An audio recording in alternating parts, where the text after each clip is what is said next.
الحمد لله الذي أنزل على عبده الكتاب ولم يجعل له عوجا.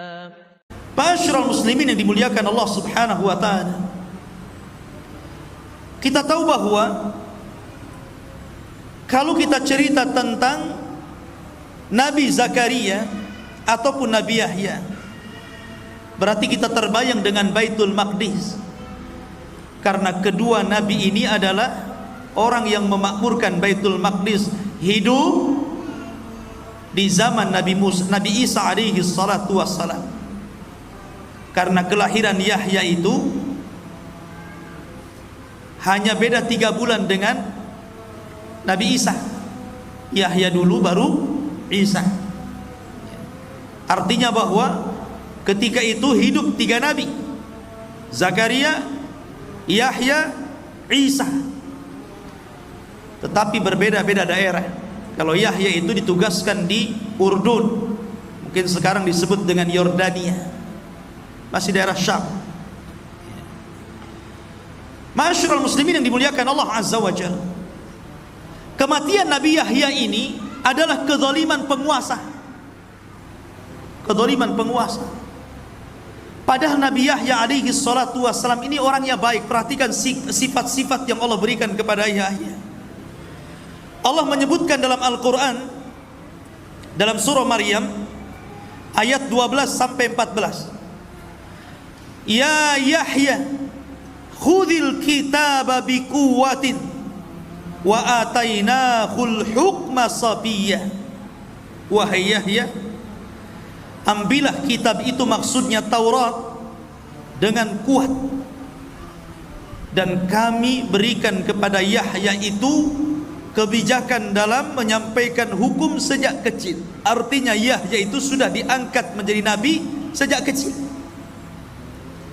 Kalau Nabi SAW diangkat setelah 40 tahun kan, ini sudah sejak kecil sudah diangkat jadi nabi. Makanya dikisahkan di usia anak-anak Yahya ini selalu diajak main oleh kawan-kawannya. Anak-anak kecil kan suka main gitu tuh. Apalagi usia 7 tahun, 8 tahun kan suka main. Tapi Yahya mengatakan apa? Innama lastu, sesungguhnya saya tidak khuliqtu bil la'ibi, sesungguhnya saya tidak diciptakan untuk main-main. Kalau kalian main-main silahkan, tapi saya diciptakan bukan untuk main-main. Oh, kalau ada anak kecil kayak gini mantap. Justru anak kecil sebaliknya, saya diciptakan untuk main-main katanya. Tapi ini tidak. Dia mengatakan saya diciptakan untuk beribadah, bukan untuk main-main. Makanya Yahya itu sedari kecil dia betul-betul mengikuti gaya bapaknya Zakaria.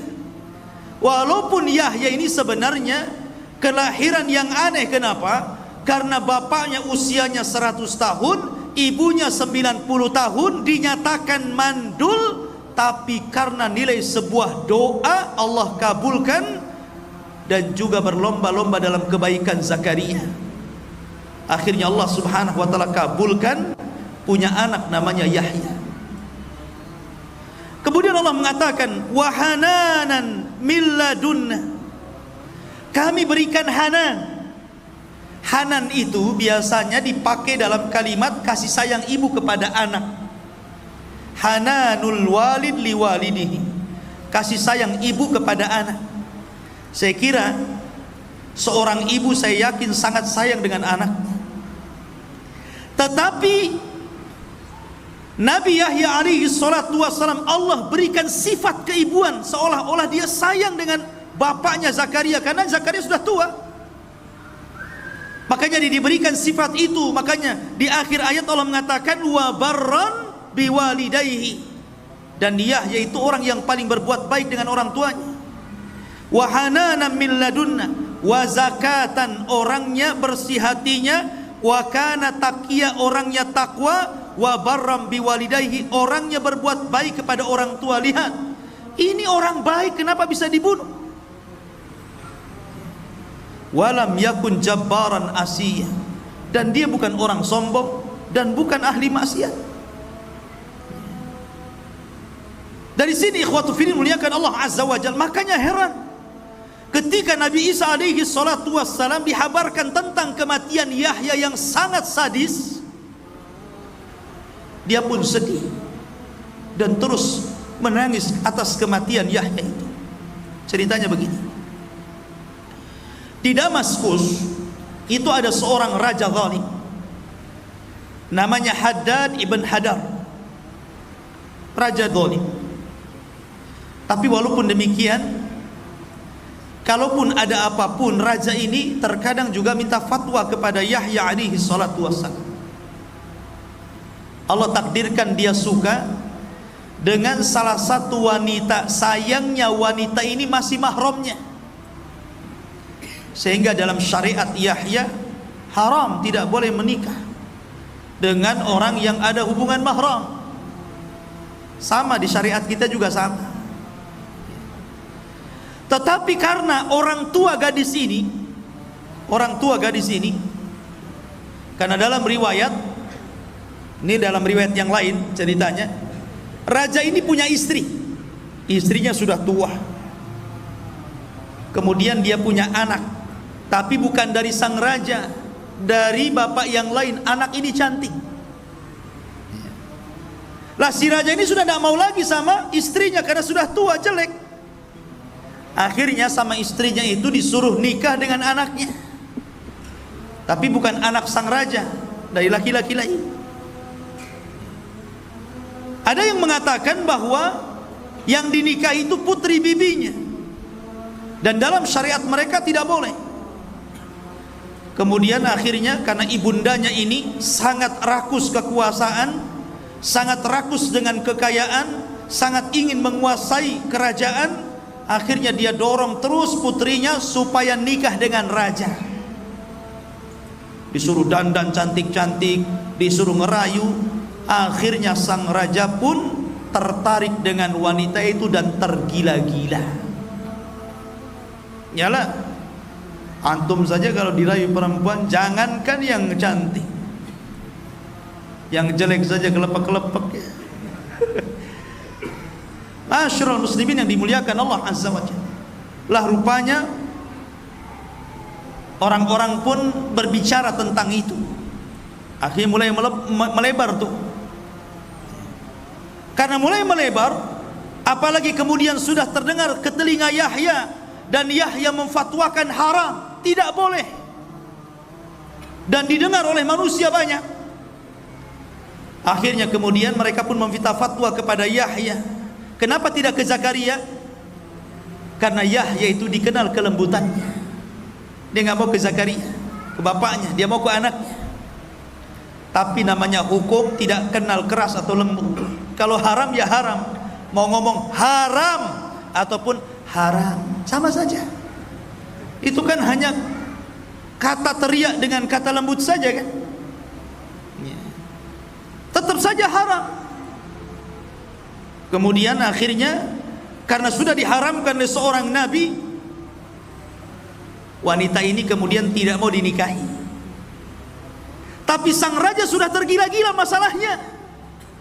Dia tetap ingin mau menikahi wanita itu. Disinilah dimainkan oleh siasat wanita busuk itu. Kata wanita ini, baik, kalau engkau menginginkan diriku menikah dengan diriku, maka maharnya kepala Yahya bin Zakaria. Syaratnya itu. Karena raja sudah tergila-gila, macam mana kan? Maka dia pun mengutus pasukan untuk mendatangkan kepala Yahya bin Zakaria. Datanglah pasukan besar. Dalam riwayat bahwa Yahya itu dibunuh sedang berada di Baitul Maqdis dan sedang sholat dalam mihrab. Pasukan ini datang, kemudian ditangkap, betul-betul dimutilasi, dipotong kepalanya. Kemudian kepalanya dibawa dan diletakkan di piring emas, kemudian dibawa ke istana. Sementara jasad Yahya ini dikirimkan kepada ayahnya Zakaria yang sudah tua renta. Anda bisa bayangkan, tiba-tiba Anda sudah tua, dikirimkan jasad anaknya tanpa kepala.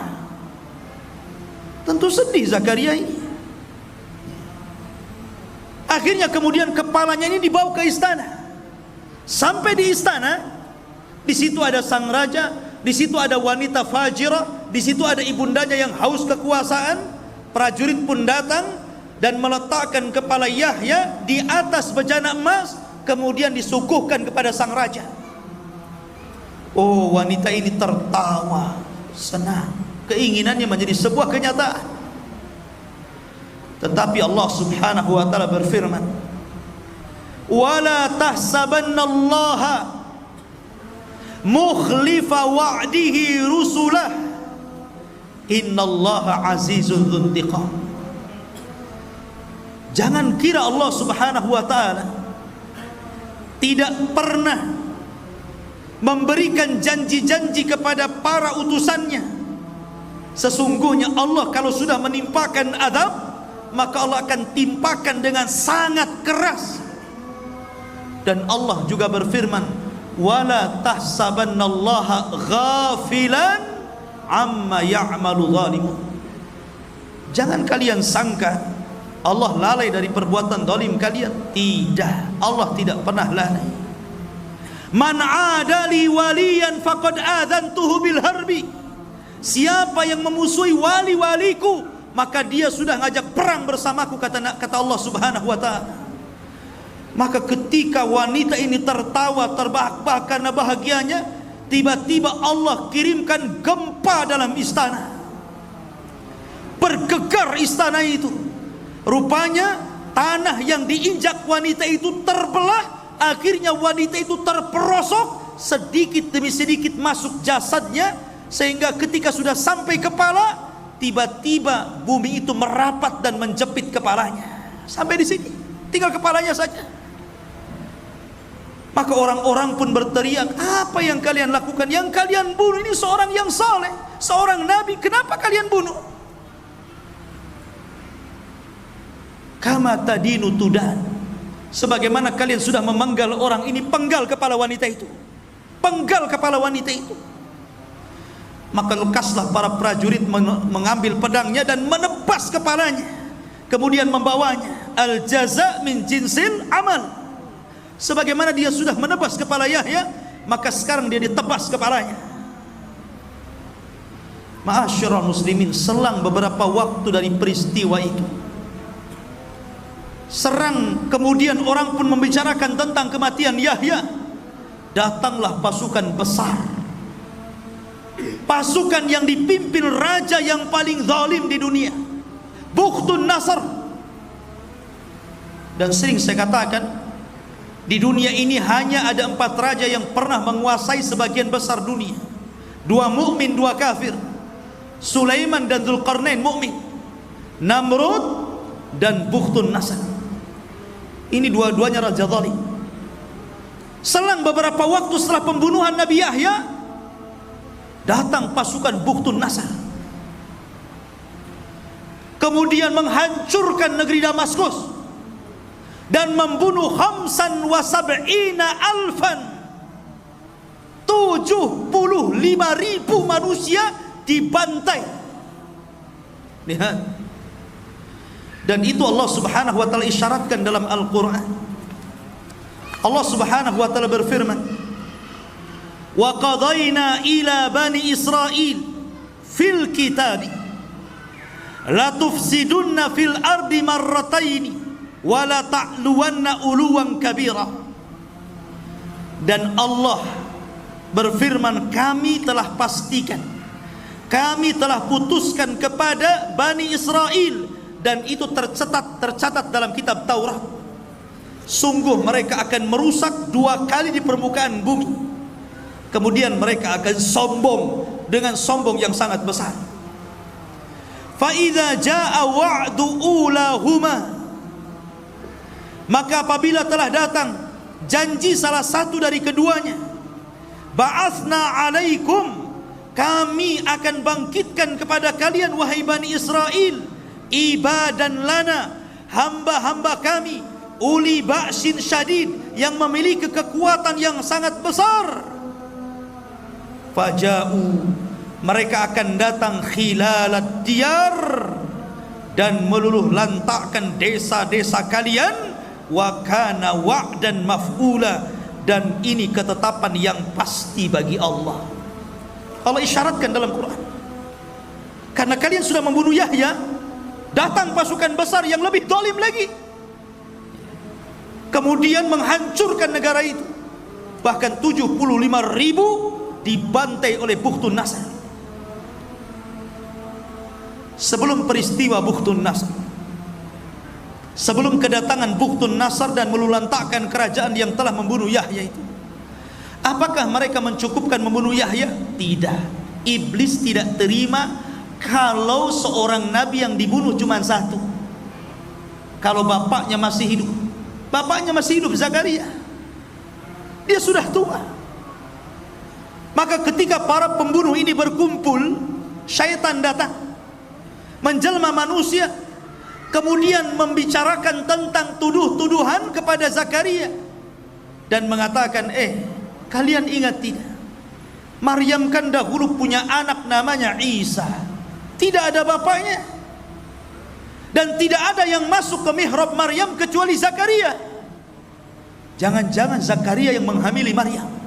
Nah, mulailah dia, syaitan datang, bangkit orang-orang itu baru saja membunuh anaknya itu. Akhirnya mendengar bahwa Zakaria akan dibunuh, Nabi Zakaria pun sembunyi ke dalam hutan. Kemudian dalam hutan tersebut ada satu pohon yang menolong Zakaria, disuruh sembunyi dalam pohon itu. Tiba-tiba pohon itu belah, dan itu mukjizat Zakaria. Masuklah Zakaria di situ. Namun sayangnya iblis datang. Ketika Zakaria masuk, bajunya kemudian ditarik sedikit, sehingga ketika pohon itu rapat, nampak tuh ada bajunya sedikit saja. Ketika pasukan itu mengejar Zakaria sampai ke hutan, maka iblis datang dan mengatakan, aku tahu di mana Zakaria bersembunyi. Dan untuk memastikan kebenaran ucapan iblis ini, dia memperlihatkan baju yang keluar dari pohon itu. Itu dia di situ. Dari sinilah maka para prajurit membawa gergaji. Dari situlah kemudian mereka memotong pohon itu persis di lambungnya sini, seolah-olah digergaji jadi dua. Namanya manusia ya kesakitan lah, walaupun dia seorang nabi, karena dia bukan malaikat. Zakaria sempat dia kemudian berteriak kesakitan, tetapi Allah Subhanahu wa ta'ala berfirman, ya Zakaria, kalau engkau terus berteriak karena kesakitanmu, la khusifa bihimul ardu, tentu bumi akan ditimpakan kepada mereka untuk menelannya. Setelah Zakaria tahu kalau dia sampai terus meneriakkan rasa sakitnya, kaumnya akan ditelan bumi dan akan ditelan oleh bumi yang sangat besar ini, maka dia tutup lisannya dengan bajunya supaya jangan berteriak. Kenapa? Rahmatan li ummatihi, karena masih punya kasih sayang dengan umatnya. Masih kasih sayang, dia berharap walaupun kematian putranya seperti itu, kematian diri seperti itu, masih berharap kaumnya ini sadar, bertobat kepada Allah, diutus kepada mereka seorang rasul yang menyadarkan mereka. Dan ini mulianya Zakaria yang patut dicontoh siapapun. Ketika kabar kematian keduanya sampai kepada Isa, Isa sedih. Rupanya, apakah sampai kematian Zakaria selesai? Tidak. Mereka pun membidik Isa. Akhirnya mereka mengirim pasukan. Jadi ini bukan semata-mata mahar wanita itu. Di balik itu ada kekuasaan politik. Sudah bukan cerita mahar lagi. Ini cerita politik di dalamnya. Memang dari dulu mereka benci para nabi dan rasul. Maka mereka mulai membidik Nabi Isa bin Maryam. Mereka kirim pasukan. Tapi Allah takdirkan Isa tidak sebagaimana Yahya dan Zakaria. Isa Allah Ta'ala karena dia adalah pembawa syariat baru, bukan seorang nabi. Allah harus menjaga syariatnya, jangan sampai terputus dan tidak sampai kepada umatnya. Maka Isa tetap tidak dibunuh, dan Allah angkat yang dibunuh orang yang diserupakannya. Barulah setelah kejadian itu semua, karena begini ya, rusaknya Bani Israel itu setelah wafatnya Zakaria, yang sebelumnya putranya Yahya. Itu menjadi rusak tuh Bani Israel itu. Makanya kerusakan itulah didatangkan Bukhtun Nasr. Bukhtun Nasr inilah yang kemudian menghancurkan Syam, Damaskus, sampai kota Palestina ini dihancurkan semuanya. Sampai 75.000 dibantai, anak-anak, wanita, orang tua semua dibantai, tidak dibiarkan hidup. Dan orang-orang Yahudi yang berhasil lari tidak banyak, yang berhasil ditangkap jadi budak, jadi budaknya Bukhtun Nasr. Dan itu Allah hinakan, sehingga Allah Subhanahu wa taala berfirman, innalladzina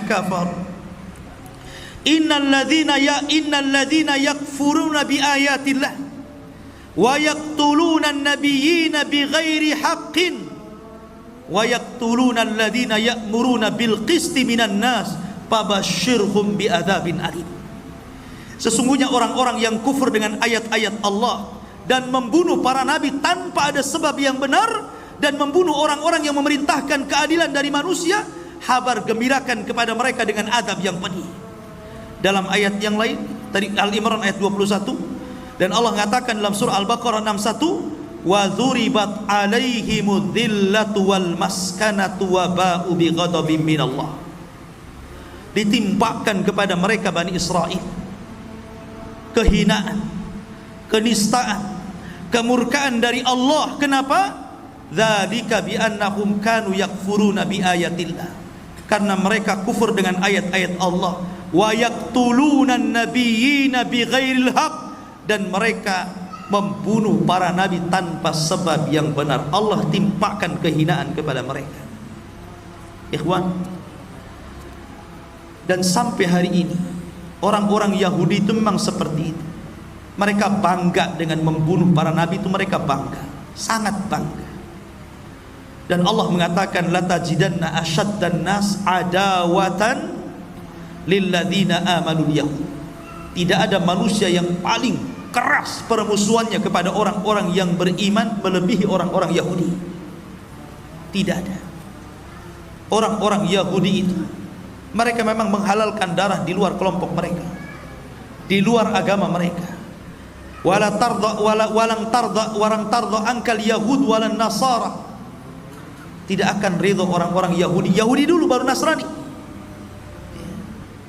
Kepada siapa? Kepada kita. Hatta tattabi'a millatahum, sampai kita tunduk dengan ajaran mereka. Tidak, kita tidak mau tunduk. Dan di akhir zaman Nabi SAW mengisyaratkan bahwa kita akan berperang melawan mereka, karena mereka adalah para pengikut Dajjal. Dajjal diikuti 70.000 Yahudi Asfahan. Dan kelak karena mereka sudah membunuh para nabi, Isa bin Maryam akan bangkit membunuh Dajjal, dan pasukannya akan membunuh mereka. Ma'asyiral muslimin yang dimuliakan Allah Azza wa Jalla. Dan banyak lagi kisah-kisah para nabi. Ini yang masyhur kita ceritakan ya. Karena nabi-nabi itu banyak diceritakan, ribuan para nabi. Cuman sayang 25 nabi dan rasul yang 18 nama disebut dalam surah Al-An'am dan lebihnya di surah-surah yang lainnya, itu pun tidak secara detail Al-Quran menceritakan. Ada sebagian nabi yang disebut nama tapi tidak ada ceritanya. Tapi ada nabi dari awal sampai akhir diceritakan. Ada nabi global saja diceritakan. Tapi yang jelas bahwa Al-Quran ingin mengatakan kepada kita, la nufarriqu baina ahadin mir rusuli. Kita tidak boleh membeda-bedakan para nabi dan rasul kepada siapapun mereka diutus Allah Subhanahu wa taala. Wallahu a'lam bissawab. Mudah-mudahan manfaatnya. Subhanakallahumma wa bihamdika asyhadu an la ilaha illa anta astaghfiruka wa atubu ilaik. Allahu ta'ala alam. Assalamualaikum warahmatullahi wabarakatuh.